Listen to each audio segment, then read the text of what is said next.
Esses 28 pontos ainda não foram publicados em lado algum. Se bem que a maior parte dos órgãos de informação têm sido considerados relativamente ao mesmo e muito se tem falado, inclusivamente, como referiu, o próprio presidente Zelensky já se dirigiu à nação, reconhecendo que está perante uma situação difícil, que ele caracteriza muito facilmente ou perder a dignidade e aceitar aquilo que Donald Trump lhe quer impor, ou não aceitar e perder o apoio dos Estados Unidos, porque tudo indica que Donald Trump terá tido uma conversa com o presidente da Ucrânia, dizendo-lhe que tem até quinta-feira, até o dia da ação de graças, para concordar. Ele até diz mais, para assinar este documento. Bem, não se sabe bem que documento é. Aquilo que se sabe é que, entretanto, ao como eu referi aqui ontem, Zelensky, felizmente, não está sozinho. Ele fez bem no discurso que faz à nação, diz claramente que a Ucrânia está perante um momento de difíceis decisões e diz-lhes exatamente isto.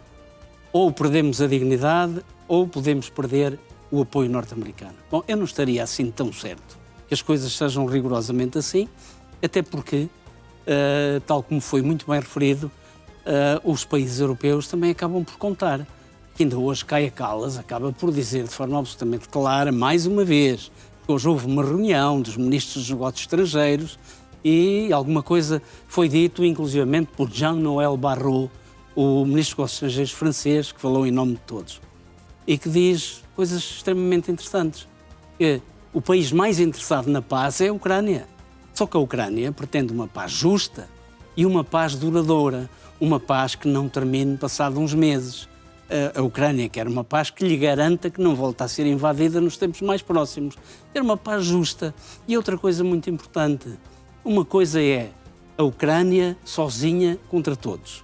Outra coisa é a Ucrânia com a Europa não é contra os Estados Unidos, é contra Donald Trump e contra Putin.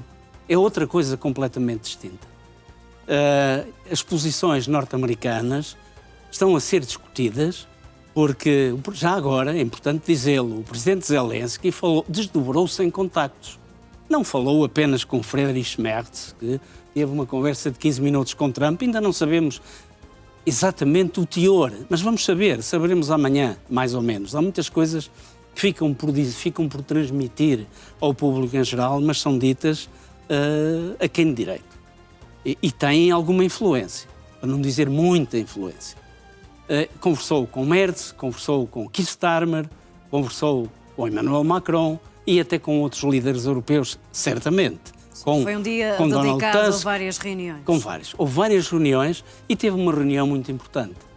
Foi com J.D. Vance, que é o vice-presidente norte-americano, um dos feitores destes 28 pontos, como eu aqui referi ontem, e com Driscoll, que é o secretário para o exército norte-americano, the Secretary of the Army, of the US Army, do exército norte-americano. Teve uma reunião em que foi uma reunião longa e daquilo que eu consegui, digamos, obter em termos de informação credível, é que todos estes 28 pontos, mais uma vez sublinho, nunca vi publicados em lado nenhum, nem foram ainda publicados em lado nenhum.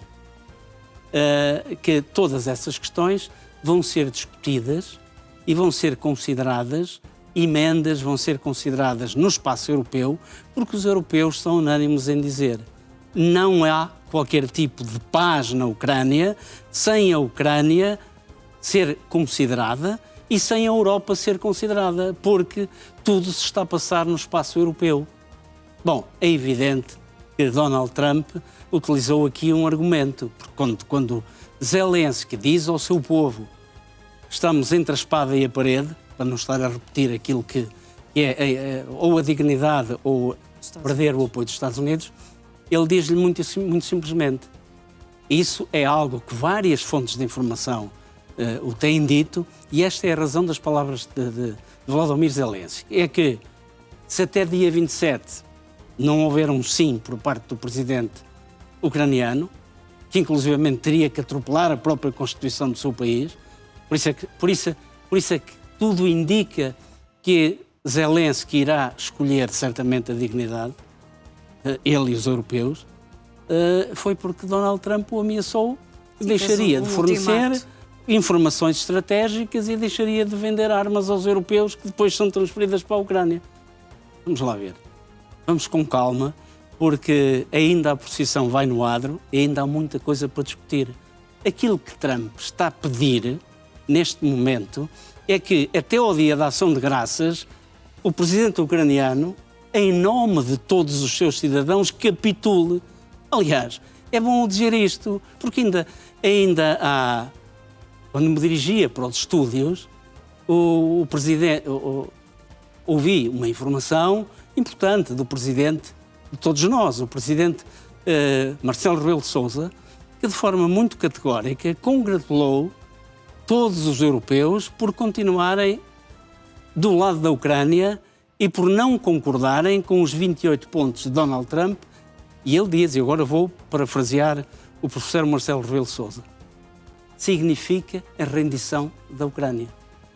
E isto não é algo que a Europa não quer nem vai tolerar. E nem a própria Ucrânia vai querer.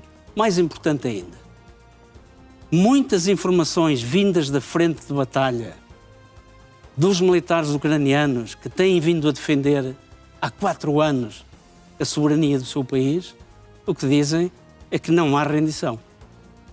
Mesmo que Trump deixe de fornecer armas e deixe de fornecer... Sim, a posição é clara. As informações estratégicas estão necessárias. Sabemos que as informações estratégicas que os Estados Unidos conseguem fornecer, fundamentalmente porque é o país do mundo que tem a maior rede de satélites de espiões, são importantes. Aliás, aquela semana, ou 10 dias, melhor dizendo, em que os Estados Unidos, já por decisão deste senhor que está aqui projetado nesta imagem, deixaram de fornecer à Ucrânia, a Rússia conseguiu libertar, se não a totalidade, parte de Kursk, que estava ocupado pelos ucranianos, como sabemos. Portanto, tudo isto são coisas muito importantes. Mas mais importante do que aquilo que este senhor diz, que andou aqui a enganar novamente, quer os europeus, quer os ucranianos, agora durante uns meses, a fingir que aplicava sanções à Rússia, quando no fundo continuava solidário com aquilo que foi decidido, pelos vistos, em Anchorage, no verão, no Alasca, e, portanto, vem agora com estas exigências. E porquê é que ele está com esta pressa toda? Por 2 razões fundamentais. Nem sequer é o interesse norte-americano. Em primeira mão, é que as nomeações para o Prémio Nobel da Paz terminam em janeiro. Portanto, quer dizer, o Comitê do Nobel, aquilo que disse é que Prémio Nobel a este senhor da paz, nem pensar, a não ser que conseguisse a paz na Ucrânia, de alguma forma. Mas isso era uma coisa muito importante, desde que as condições da paz respeitassem o direito internacional. E a forma como ele está a querer impor as condições não respeitam o direito internacional. E segundo, também sabemos que a Rússia concordou em, digamos, conceder a exploração de grandes riquezas energéticas do Ártico, bem como terras raras, a Donald Trump. E, inclusivamente, naqueles 28 pontos, que eu também não vi, mas muito se fala, é através de fontes indiretas que eu tenho acesso a esta informação também, é que 50% dos lucros revertiam a favor dos Estados Unidos da América.